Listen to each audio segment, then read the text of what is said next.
Bonjour et bienvenue sur la chaîne Maths et Jeux. Dans cette vidéo, je te propose de corriger ensemble ces deux exercices sur le théorème de Thalès. Appuie sur pause, cherche-les sur un brouillon, puis reprends la lecture de la vidéo lorsque tu as terminé. On corrige. Dans l'exercice numéro 1, on nous demande de calculer la longueur BC. La première des choses, c'est de constater qu'on est dans une configuration de Thalès. Pour ça, je fais apparaître les deux triangles emboîtés de couleurs différentes. Comme les côtés AB et DE sont parallèles, ces deux triangles sont dans une configuration de Thalès. On l'explique, c'est la première des choses à écrire dans la rédaction de cet exercice. On sait que les points CDA sont alignés, que les points CEB sont alignés et que les droites AB et DE sont parallèles. On peut donc utiliser le théorème de Thalès. Avec le théorème de Thalès, il y a deux façons de rédiger, soit avec un tableau de proportionnalité, soit avec une égalité de quotient. Dans ce premier exercice, je vais le faire avec le tableau de proportionnalité, et pour la correction du deuxième exercice, je choisirai l'égalité de quotient.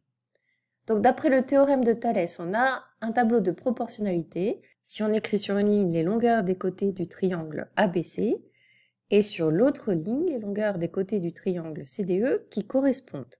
Pour la première ligne, pas de problème, on écrit les trois longueurs de côté. C'est après qu'il faut réfléchir. On va rechercher le côté qui correspond à AB dans le triangle CDE.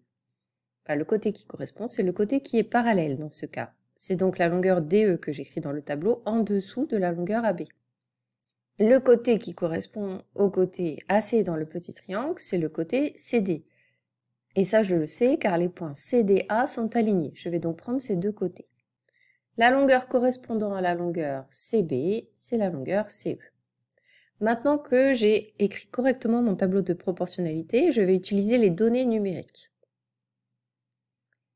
Et je vais m'intéresser à la longueur que je cherche. Je recherche la longueur CB. Pour la calculer, je peux utiliser le produit en croix. Je multiplie les deux nombres en diagonale et je divise par le nombre en diagonale en face de CB. Donc cette longueur CB ou BC est égale à 8 fois 4, le tout divisé par 3.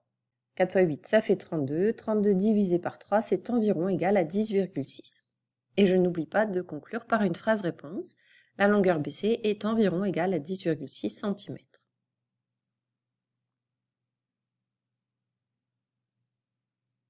Passons à l'exercice numéro 2.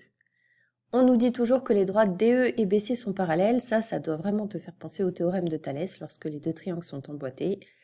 On les fait apparaître avec deux couleurs différentes et on explique qu'on est dans une configuration de Thalès. Je l'écris un peu différemment de tout à l'heure. J'écris que le point D appartient au segment AB, le point E appartient au segment AC et les droites DE et BC sont parallèles. D'après le théorème de Thalès, on a l'égalité suivante. Alors, pour écrire cette égalité, on fait comme tout à l'heure. On va commencer par écrire les longueurs des côtés de l'un des triangles. Ici, j'ai choisi le grand triangle, j'aurais pu choisir le petit, peu importe. Ces trois longueurs de côté, c'est AB, AC et BC. Et maintenant, je m'arrête un moment et je réfléchis. Quelle est la longueur qui correspond à la longueur AB dans le petit triangle? C'est la longueur AD. Quelle est la longueur qui correspond à la longueur AC dans le petit triangle? C'est la longueur AE. Et la longueur qui correspond à la longueur BC, c'est la longueur DE. Maintenant que cette égalité est écrite, je vais pouvoir utiliser les valeurs numériques de l'énoncé.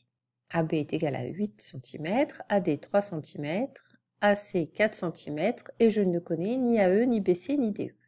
La longueur que je recherche, c'est la longueur AE. Pour la calculer, je vais utiliser le produit en croix, je multiplie les deux nombres en diagonale et je divise par le nombre en diagonale en face de AE.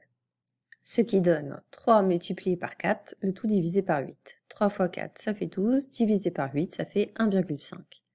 Je conclus avec une phrase réponse, la longueur AE est égale exactement à 1,5 cm. C'est la fin de la correction de ces exercices, merci de l'avoir suivi et à bientôt pour une prochaine vidéo.